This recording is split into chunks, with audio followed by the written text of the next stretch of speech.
rapports que le philosophe entretient avec tout le monde, c'est-à-dire les autres membres de la société.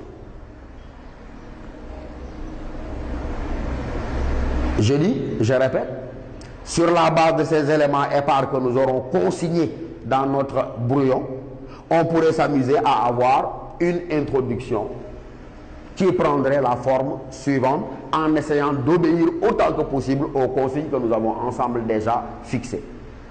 Je commence par dire, pour répondre à cette question-là et pour faire l'amorce, puisque je sais que le sujet parle des rapports entre le philosophe et tout le monde, je dirais, c'est une démarche coutumière en philosophie que de s'interroger sur les rapports que le philosophe entretient avec tout le monde, c'est-à-dire avec les autres.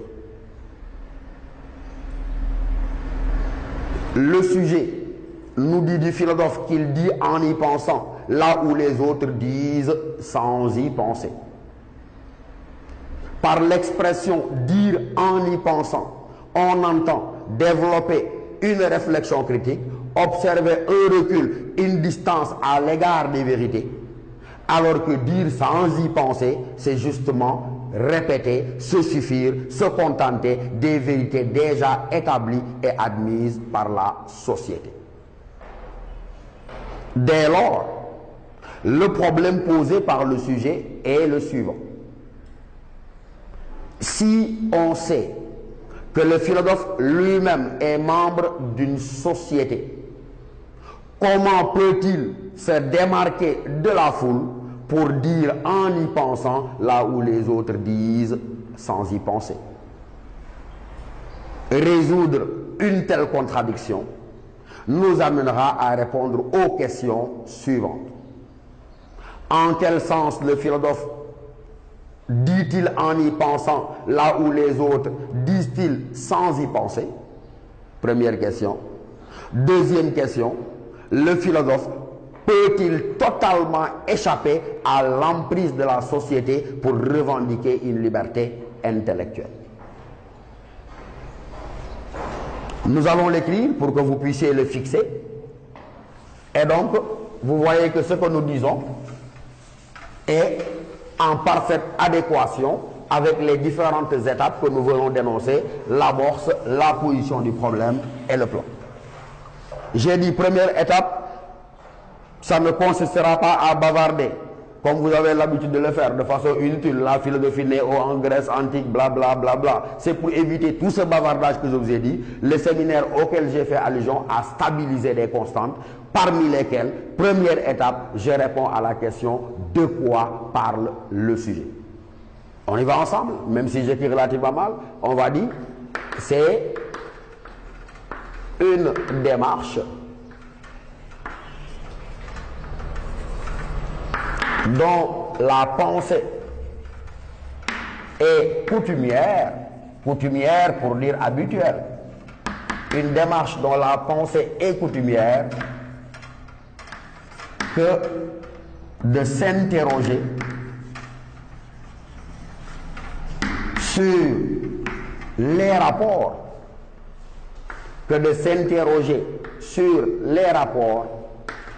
entre le philosophe et tout le monde.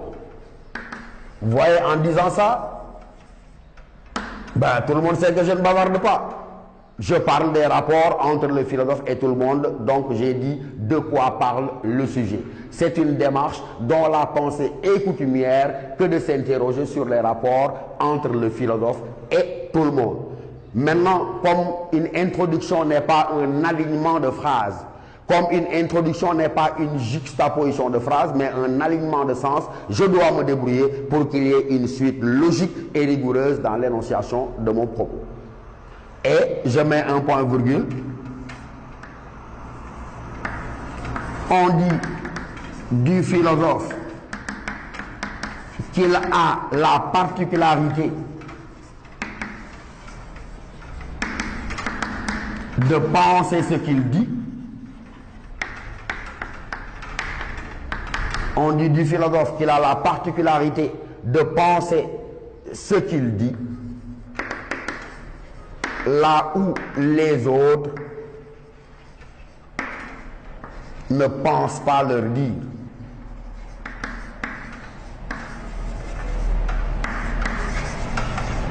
Et après ça, maintenant, qu'est-ce que je dois faire? Définir les concepts clés qui sont déjà présents dans ma première phrase.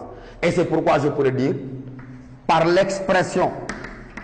Parce que philosopher, c'est d'abord réfléchir sur les concepts. Et il est inadmissible qu'on puisse se mettre à disserter sans au préalable avoir éclairé les concepts fondamentaux du sujet.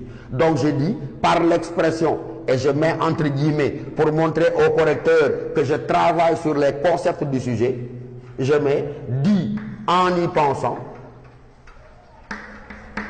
désigne ou traduit un effort de réflexion critique, un effort de réflexion critique, une attitude de méfiance, alors que, je mets toujours entre guillemets, dit sans y penser, alors que dit sans y penser, que je mets toujours entre guillemets, signifie répéter après les autres, répéter à la suite des autres, ou encore, si vous préférez, se contenter, se suffire, se contenter à la suite des autres. Allah. À la suite des autres, se contenter des vérités déjà établies par la société. En disant ça, nous avons défini les concepts. Il reste maintenant à reformuler pour mettre en évidence. Nous avons dit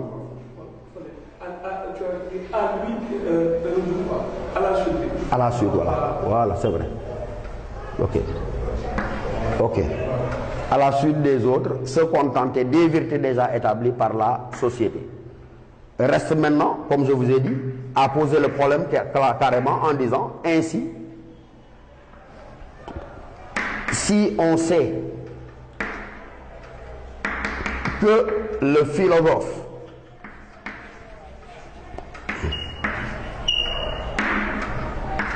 est membre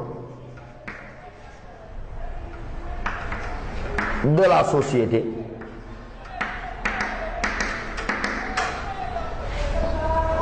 comment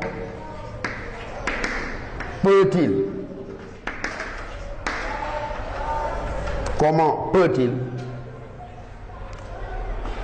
se démarquer de tout le monde? Comment peut-il se démarquer de tout le monde pour penser de façon critique? Et donc vous voyez que vous avez posé le problème en disant, mais écoutez, le philosophe quand même, il ne sort pas du ciel, il ne pousse pas comme des champignons, comme dirait Karl Marx, il appartient à une société, et donc la difficulté, c'est comment le philosophe justement peut-il revendiquer une liberté intellectuelle par laquelle il se démarque de tout le monde pour penser de façon critique.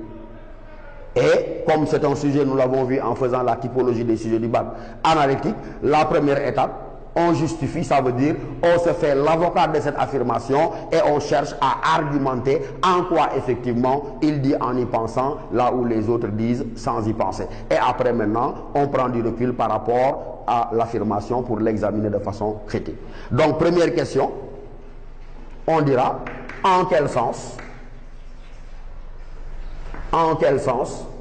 le philosophe, excusez-moi d'abréger, en quel sens le philosophe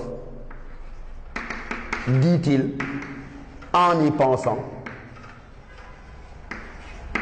pendant que les autres disent sans y penser? Donc là, c'est presque une reprise du sujet mais sous une forme interrogative. En quel sens le philosophe dit-il en y pensant pendant que les autres disent sans y penser? la deuxième question par laquelle vous jetez un regard critique, vous dites, cette liberté intellectuelle du philosophe,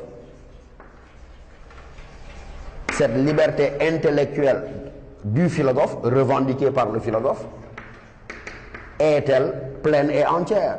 Autrement dit, le philosophe peut-il être totalement libre à l'égard de sa société, pleine et entière?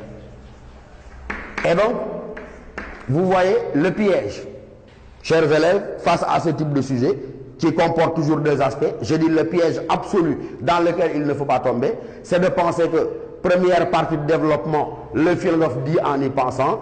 Deuxième partie de développement, tout le monde dit sans y penser. C'est faux, ce serait grave. Il faudrait d'abord, dans un premier temps, justifier toute l'affirmation et ensuite, dans un second temps, chercher à la discuter. Et donc, ce que nous avons là nous sert simplement de canevas. Et vous voyez bien que ce que nous avons dit est fidèle au dispositif que nous avons établi, l'amorce du sujet, de quoi parle le sujet, la définition des concepts, la mise en évidence du problème et les questions que vous déroulez pour prendre en charge et résoudre le problème posé par le sujet. Maintenant, le développement. Le développement, vous le savez, il consistera en une réponse à ces questions-là, mais bien entendu une réponse argumentée. Et l'un des pièges qui ruine souvent vos efforts, chers candidats au bac, c'est que vous avez une très mauvaise compréhension de la notion d'antithèse. Vous avez l'habitude de penser que, comme apparemment cela semble l'indiquer, il s'agit de dire d'abord une chose et ensuite de se donner le moyen de dire son contraire. C'est absolument impossible et malheureusement, très souvent, vous tombez dans ce piège. Vous faites une très bonne première partie, mais vous croyez dire le contraire de ce que vous aviez dit. Or, vous savez depuis Aristote et le principe de non-contradiction qu'on ne peut pas dire une chose et son contraire en même temps et sous le même rapport. Donc, gardez à l'esprit ce que je vais dire. Ce que je vais dire, c'est que ce que vous appelez antithèse n'est pas la négation systématique de la thèse. Ce qu'on appelle antithèse, c'est quoi? Écoutez-moi bien. Dans l'antithèse, je conserve la thèse et ensuite je la dépasse. Je ne peux pas dire thèse, M. Tunkara est très beau. Antithèse, M. Tunkara est très laid. Ça tombe sous le sens. Donc, quand j'ai dit, on conserve ce qu'on avait dit et on le dépasse, après avoir dit thèse, M. Tunkara est très beau, antithèse, vous dites, même s'il est très beau, il aurait pu être plus beau s'il était tel, s'il était tel. Vous avez conservé qu'il était toujours très beau, mais que vous l'avez dépassé. Ce qui est rigoureusement inadmissible, c'est ce que j'ai dit, que vous puissiez dire dans la deuxième partie ou la tête adverse que M. Tunkara, après avoir dit qu'il est très beau, que M. Tunkara est très laid. Et donc, cela vous permet d'être fidèle un peu à la perspective du sujet. C'est vrai qu'un sujet est un champ ouvert, je suis d'accord. Et surtout les sujets que vous avez au bac. Il est absolument rare, pour ne pas dire que ça ne s'est presque jamais produit, qu'un sujet vous enferme dans les limites d'une seule leçon. C'est pourquoi la consigne que je vous donne, ne partez jamais du cahier de cours vers le sujet, mais partez toujours du sujet vers le cahier de cours et vous voyez vous-même la différence. Celui qui part du cahier de cours vers le sujet, c'est celui qui se dit lan mo génn. Lan mo génn, ça veut dire mais à quoi ou à quelle leçon se rapporte le sujet. C'est la meilleure manière de faire hors sujet, de passer à côté de ce qu'on vous demande. Parce que généralement, le sujet qu'on vous donne au bac est un sujet de synthèse qui peut nécessiter que les arguments j'aille les chercher de qu'est-ce que la philosophie jusqu'à l'esthétique. C'est pourquoi j'ai dit, on ne part pas du cahier de cours vers le sujet, mais on part du sujet, de sa lecture, de sa compréhension, pour aller chercher les moyens de l'argumenter dans le cahier de cours. Et cela permet non seulement de ne pas faire hors sujet, mais cela permet de délimiter le champ à l'intérieur duquel peut s'inscrire notre argumentation.